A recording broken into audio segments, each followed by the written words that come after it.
Hello friends, competition community में आपका बहुत बहुत स्वागत है। आज हम बात करने वाले हैं मध्य प्रदेश के वन से संबंधित वस्तुनिष्ठ प्रश्नों की। तो पहले क्वेश्चन की तरफ चलते हैं। देखिए, आज मेरा स्वास्थ्य उतना अच्छा है नहीं, तो एनर्जी थोड़ी आपको डाउन लगेगी, तो उसके लिए आई एम रियली सॉरी। चलिए पहला क्वेश्चन देखते हैं। मध्य प्रदेश राज्य में क्षेत्रफल के आधार पर सर्वाधिक वन किस जिले में पाए जाते हैं? देखिए, आपसे जिला पूछ रहा है कि जिला और क्षेत्रफल के आधार पर, ना कि आपसे पूछ रहा है कि प्रतिशत के आधार पर। तो क्या चीज़ पाई जाती है? वन की बात हो रही है। मतलब सबसे ज़्यादा वन, वृक्ष या पेड़ किस जिले में सबसे ज़्यादा पाए जाते हैं मध्य प्रदेश में? ऑप्शन है बालाघाट, सिवनी, मंडला और छिंदवाड़ा। ये मंडला होगा। देखिए, जब हम बात करते हैं सिवनी, मंडला और छिंदवाड़ा की, तो मंडला में भी वन पाए जाते हैं, छिंदवाड़ा में भी पाए जाते हैं, सिवनी में भी, लेकिन सर्वाधिक की बात करें तो बालाघाट जिला जो है यह प्रथम नंबर पे आता है मध्य प्रदेश में वन क्षेत्रफल की दृष्टि में रखने में। मध्य प्रदेश में वन के संबंध पर विचार करें। मध्य प्रदेश के कुल भौगोलिक क्षेत्रफल का लगभग 25.12% वन क्षेत्र मध्य प्रदेश में स्थित है, 2019 की रिपोर्ट के आधार पर। मध्य प्रदेश में जलवायु के आधार पर वनों को 3 भागों में बांटा गया है। वहीं मध्य प्रदेश में ही प्रशासनिक आधार पर भी वनों को 3 भागों में बांटा गया है। देखिए, तीनों जो कथन है बिल्कुल सही है, तो आपका हो जाएगा उपयुक्त सभी, क्योंकि आपसे पूछ रहा था कि सही कथन कौन सा है, तो उपयुक्त सभी जो कथन है वो सही है। देखिए, ये 3 आधार कौन कौन से हैं? तो एक हो जाता है संरक्षित वन, एक हो जाता है आरक्षित वन और एक हो जाता है अवर्गीकृत वन। मध्य प्रदेश राज्य में सर्वाधिक किस वृक्ष की अधिकता पाई जाती है? अब आपसे वन नहीं पूछ रहा, जिला नहीं पूछ रहा, पेड़ पूछ रहा है कि किस पेड़ की अधिकता सबसे ज्यादा पाई जाती है यहाँ पर। आम, सागौन, बरगद और शाल। देखिए, आम की बात करते हैं तो आम सर्वाधिक नहीं है मध्य प्रदेश में। बरगद की बात करें तो यह राज्य की चिन्ह है मध्य प्रदेश का। सागौन की बात करें तो सागौन सर्वाधिक मात्रा में पाया जाता है मध्य प्रदेश में, और ये वही वृक्ष है या यह वही पेड़ है जिसकी लकड़ी से इमारतों का निर्माण किया जाता है। मतलब सोफे, कुर्सी, चेयर वगैरह इसकी लकड़ी से बनाई जाती है, जो कि बहुत मजबूत मानी जाती है। तो आपका ऑप्शन नंबर सी इसका आंसर हो जाएगा। ये देखिए, ये है सागौन के वृक्ष। सागौन के वृक्ष जो होते हैं, इनका तना काफी लंबा होता है और ये ऊपर जाके फैल जाते हैं। संपूर्ण भारत के कुल तेंदुपत्ता उत्पादन में कितने प्रतिशत उत्पादन मध्य प्रदेश से होता है? देखिए, जो ये तेंदुपत्ता है ना, इस तेंदुपत्ते से पत्तल या प्लेट्स बनाई जाती थी। आपने कभी भोज में, गांव में भोज किया हो तो आपको पता होगा कि वहां पे जो पत्तल और प्लेट्स का उपयोग किया जाता है वो तेंदुपत्ता से ही बनी होती है। तेंदुपत्ता बीनने के लिए बहुत सारी योजनाएं भी चलाई जा रही हैं भारत सरकार के द्वारा, जिसमें से एक चरण पादुका योजना भी है, जिसमें पैरों पे चप्पल पहनने के लिए दी जाती है लोगों को, जिससे वो जब तेंदुपत्ता बीनने के लिए जाए तो उनके पैरों पे कांटा वगैरह ना गड़े। ऑप्शन देखिए, 50%, 60%, 25% और 70%। तो मध्य प्रदेश तेंदुपत्ते के उत्पादन में संपूर्ण भारत में 60% उत्पादन अकेले करता है। तो इस हिसाब से मध्य प्रदेश तेंदुपत्ता उत्पादन में प्रथम राज्य है। यह है तेंदुपत्ता। देखिए, इससे बनाई जाती हैं पत्तलें। ये इनके बंडल्स बन रहे हैं और फिर बंडलों से पत्तलें बनाई जाती है, दोने बनाए जाते हैं। कत्था निर्माण के लिए किस वृक्ष का प्रयोग किया जाता है? देखिए, जैसे ही बात होती है ना कत्था, तो कत्था आपको पता होगा कि पान में कत्था लगता है। जब हम पान बनाते हैं तब कत्था लगता है। कुछ लोग सुपारी के साथ भी कत्था खाते हैं।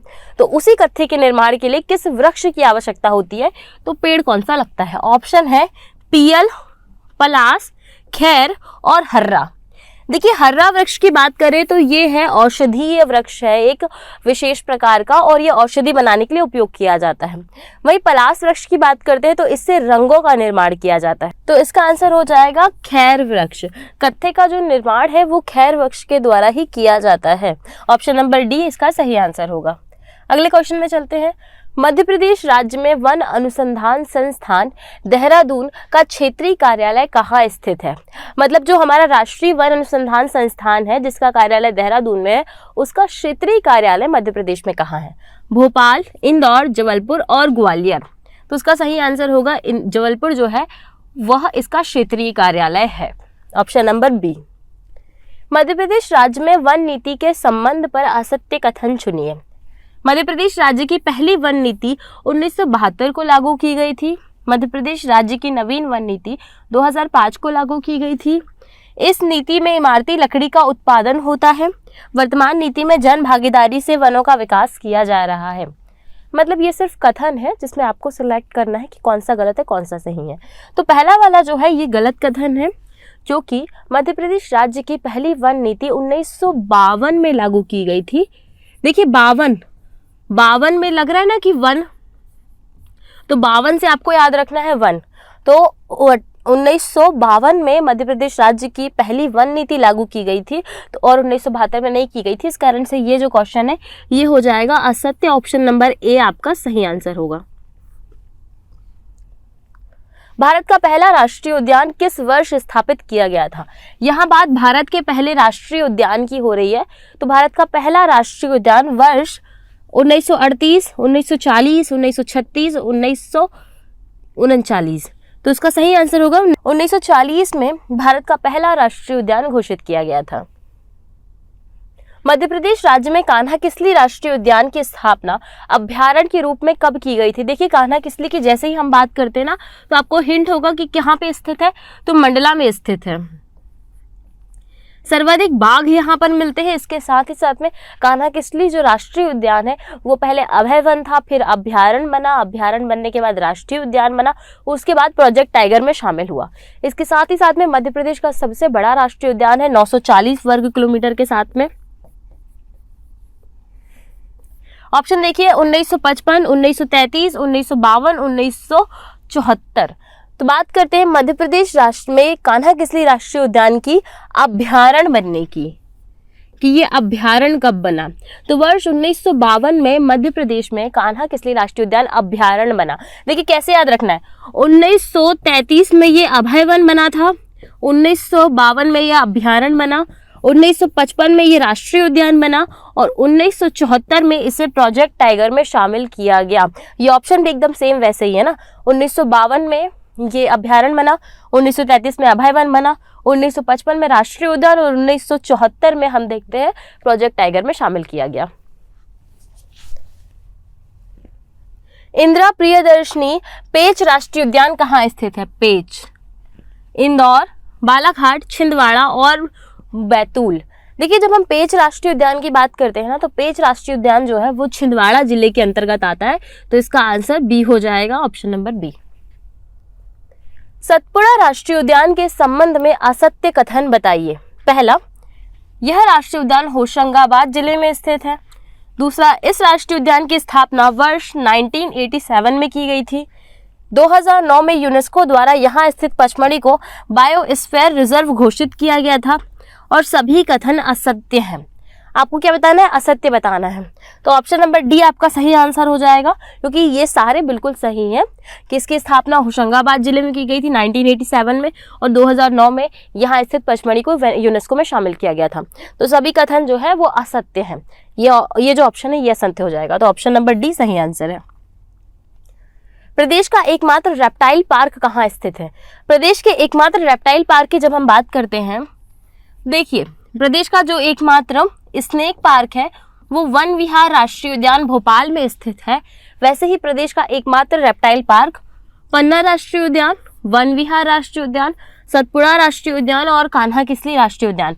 तो एकमात्र रेप्टाइल पार्क जो है वो पन्ना राष्ट्रीय उद्यान पे स्थित है। तो ऑप्शन नंबर ए इसका बिल्कुल सही आंसर होगा। निम्न कथनों पे सही वचन का चयन कीजिए। माधव राष्ट्रीय उद्यान, जीवाश्म राष्ट्रीय उद्यान, डायनासोर राष्ट्रीय उद्यान और संजय गांधी राष्ट्रीय उद्यान। देखिए सबसे पहले डायनासोर जो है वो धार पे है, तो आपको देख लेना है कि 3 का सी कहाँ का है, 3 का सी, 3 का सी। तो ये दोनों तो पहले ही एनिमिनेट होकर कट गए कि ये दोनों नहीं है। फिर बात कर लेते हैं जीवाश्म राष्ट्रीय उद्यान की। जीवाश्म राष्ट्रीय उद्यान जो है वो डिंडौरी जिले में स्थित है। तो 2 का 1 कहाँ है? 2 का 1 ऑप्शन नंबर सी आपका बिल्कुल सही आंसर है। बाकियों को भी देख लेते हैं हम। संजय गांधी राष्ट्रीय उद्यान जो है वो ऑप्शन नंबर डी सीधी की तरफ आता है और माधव राष्ट्रीय उद्यान जो है वो शिवपुरी जिले में स्थित है। इस हिसाब से आपका आंसर जो हो जाएगा वो होगा BACD। BACD option number C आपका सही आंसर है। प्रदेश का एकमात्र सर्प उद्यान या स्नेक पार्क कहाँ स्थित है? इसका आंसर मैं दे चुकी हूँ। पन्ना राष्ट्रीय उद्यान, पालपुर कूनो राष्ट्रीय उद्यान, वन विहार राष्ट्रीय उद्यान और ओमकारेश्वर राष्ट्रीय उद्यान। देखिए ओमकारेश्वर राष्ट्रीय उद्यान जो है वो खंडवा में है, वन विहार भोपाल में है, पालपुर कूनो शिवपुरी में है, पन्ना राष्ट्रीय उद्यान पन्ना जिले के अंतर्गत आता है। तो इसका आंसर होगा वन विहार राष्ट्रीय उद्यान। शहीद अमृता देवी बिश्नोई पुरस्कार किस क्षेत्र में दिया जाता है? खेल, वन, चित्रकला और संगीत। देखिए खेल के क्षेत्र में नहीं दिया जाता क्योंकि इसके क्षेत्र में विक्रम पुरस्कार, एकलव्य पुरस्कार, प्रभाष जोशी पुरस्कार आदि पुरस्कार दिए जाते हैं। संगीत के क्षेत्र में बात करें तो लता मंगेशकर पुरस्कार, तानसेन सम्मान, इसके साथ में कुमार गंधर्व सम्मान। तो वन क्षेत्र की बात करें तो बिल्कुल यह वन क्षेत्र में दिया जाता है, वन क्षेत्र में उत्कृष्ट कार्य करने वाली संस्थाओं को। ऑप्शन नंबर 20 का सही आंसर हो जाएगा। प्रदेश का वह एकमात्र अभ्यारण्य जिसे प्रोजेक्ट टाइगर में शामिल किया गया है? राला मंडल, चंबल, सरदारपुर और रातापानी। देखिए जब इन अभ्यारण्यों की हम बात करते हैं तो राला मंडल जो अभ्यारण्य है यह इंदौर जिले में स्थित है। सरदारपुर अभ्यारण्य की बात करते हैं तो यह धार के पास स्थित है। चंबल अभ्यारण्य की बात करते हैं तो यह मुरैना के पास में स्थित है। रातापानी अभ्यारण्य की बात करें तो यह प्रदेश का एकमात्र वह राष्ट्रीय अभ्यारण्य है जिसे प्रोजेक्ट टाइगर में शामिल किया गया है, रातापानी अभ्यारण्य। ऑप्शन नंबर डी आपका सही आंसर होगा। मध्य प्रदेश में स्थित केन नदी को किस राष्ट्रीय उद्यान की जीवन रेखा कहा जाता है? वन विहार राष्ट्रीय उद्यान, पन्ना राष्ट्रीय उद्यान, बांधवगढ़ राष्ट्रीय उद्यान और सतपुड़ा राष्ट्रीय उद्यान। देखिए जब बात कर रहे हैं केन नदी की तो केन नदी जो है वह पन्ना राष्ट्रीय उद्यान की जीवन रेखा कहलाती है। तो ऑप्शन नंबर बी आपका सही हो जाएगा। बांधवगढ़ राष्ट्रीय उद्यान वह राष्ट्रीय उद्यान है जहां पे सर्वाधिक बाघों का घनत्व है और यहीं पर बाघों का डीएनए टेस्ट भी कराया जा रहा है। गिद्ध के संरक्षण के लिए वर्तमान में कौन सा कार्यक्रम चलाया जा रहा है? देखिए जब हम गिद्धों की बात करते हैं ना तो ये है गिद्ध, और गिद्धों के संरक्षण के लिए बहुत सारे कार्यक्रम चलाए जा रहे हैं, परंतु मध्य प्रदेश में सेव मी, ऑपरेशन इंद्रधनुष, ऑपरेशन पंछी और ऑपरेशन अस्तित्व, तो गिद्धों के संरक्षण के लिए ऑपरेशन अस्तित्व चलाया जा रहा है। इसका अर्थ होगा ऑप्शन नंबर सी आपका सही आंसर हो जाएगा। ऑपरेशन इंद्रधनुष जो है इसका संबंध टीकाकरण से है। प्रदेश का सबसे बड़ा पक्षी अभ्यारण्य कौन सा है? गंगऊ अभ्यारण्य, पनपठा अभ्यारण्य, नरसिंहगढ़ अभ्यारण्य और सैलाना अभ्यारण्य। देखिए प्रदेश के सबसे बड़े पक्षी अभ्यारण्य की बात हो रही है तो प्रदेश का सबसे बड़ा पक्षी अभ्यारण्य सैलाना अभ्यारण्य है। तो इस हिसाब से ऑप्शन नंबर डी आपका सही आंसर हो जाएगा। असत्य कथन का चयन कीजिए। इसमें से आपको ये देखना है कि इनमें से कौन सा अभ्यारण्य इन जिलों में स्थित नहीं है। नौरादेही अभ्यारण्य सागर, गंगऊ अभ्यारण्य पन्ना, चंबल अभ्यारण्य भिंड और सिधोरी अभ्यारण्य शहडोल। देखिए तो इसका आंसर होगा सिधोरी अभ्यारण्य शहडोल, क्योंकि ये शहडोल में नहीं बल्कि रायसेन में स्थित है। इस कारण से ऑप्शन नंबर 4 या फिर ऑप्शन नंबर डी आपका सही आंसर होगा। ए, बी, सी और डी। तो सिधोरी अभ्यारण्य जो है वो रायसेन जिले में स्थित है।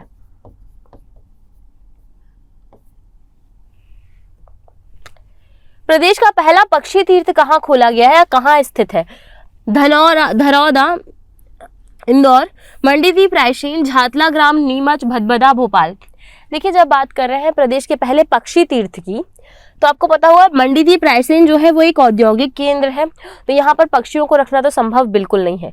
झातला ग्राम नीमच की बात करें तो यह मध्य प्रदेश का पहला ग्राम न्यायालय खोला गया था। भदभदा भोपाल की बात करें तो यह इंडस्ट्रियल एरिया है, तो यहाँ भी पक्षी अभ्यारण्य संभव नहीं है।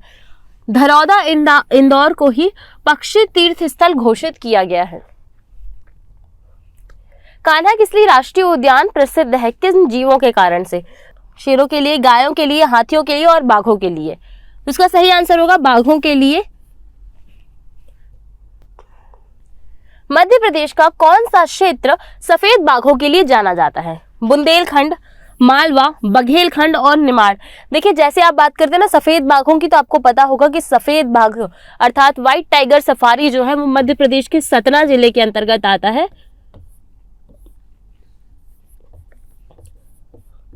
व्हाइट टाइगर सफारी सतना जिले के अंतर्गत आता है। वहीं सफेद शेरों की भूमि जो है वो रीवा जिले को कहा जाता है और ये आता है बघेलखंड के अंतर्गत। इस कारण से इसका आंसर होगा ऑप्शन नंबर सी, बघेलखंड। ये है सफेद बाघ। और इसके साथ में अगर बात करें कि पहला सफेद बाघ जो अभी तक का मध्य प्रदेश में देखा गया, उसका नाम था मोहन। इसे रीवा के महाराज जी ने पकड़कर अपने क्षेत्र में रख लिया था। मध्य प्रदेश में जीवाश्म राष्ट्रीय उद्यान की स्थापना कहाँ की गई है, कहाँ स्थित है? सीधी, डिंडौरी, शिवपुरी और खंडवा। देखिए, जैसे ही आपको जीवाश्म याद आए ना, तो आपको पता होगा जीवाश्म राष्ट्रीय उद्यान अर्थात घुघुआ जीवाश्म राष्ट्रीय उद्यान जो है वो डिंडौरी जिले में स्थापित किया गया है। ऑप्शन नंबर 20 का सही आंसर होगा। मध्य प्रदेश का सबसे छोटा अभ्यारण्य कौन सा है? गांधी सागर, रातापनी, राला मंडल और ओरछा। तो मध्य प्रदेश का सबसे छोटा अभ्यारण्य जो है वो राला मंडल अभ्यारण्य है और राला मंडल अभ्यारण्य जो है वो इंदौर जिले में स्थित है। कान्हा-किसली राष्ट्रीय उद्यान किस जिले में है? शिवपुरी, शहडोल, मंडला और पन्ना। तो कान्हा-किसली राष्ट्रीय उद्यान जो है वो मंडला जिले के अंतर्गत आता है। इसका कुछ क्षेत्र बालाघाट जिले के अंतर्गत भी आता है। मध्य प्रदेश में जैव मंडलीय आरक्षित क्षेत्र कहाँ घोषित किया गया है? बांधवगढ़, शिवपुरी, पचमढ़ी और छतरपुर। देखिए, जैव मंडलीय आरक्षित क्षेत्र जो है वो सतपुड़ा पर्वत श्रृंखला के अंतर्गत महादेव पर्वत श्रेणी के अंतर्गत पचमढ़ी को घोषित किया गया है। तो ऑप्शन आपका सी जो है वो पचमढ़ी सही आंसर होगा। जीवाश्मी अवशेषों के लिए प्रसिद्ध है घुघुआ, सुहागी पहाड़, भीमबेटका की पहाड़ी और मैहर। देखिए, मैहर की बात करें तो मैहर में माता शारदा का प्रसिद्ध मंदिर है। भीमबेटका की पहाड़ी की बात करें तो यह गुफा चित्रकला के लिए प्रसिद्ध है। सुहागी पहाड़ी की बात करें तो यह पहाड़, यहाँ पे पत्थरों की नक्काशी देखने को मिलती है। घुघुआ जो है वह जीवाश्मों के लिए प्रसिद्ध है क्योंकि यहाँ पर घुघुआ जीवाश्म नेशनल पार्क भी बनाया गया है।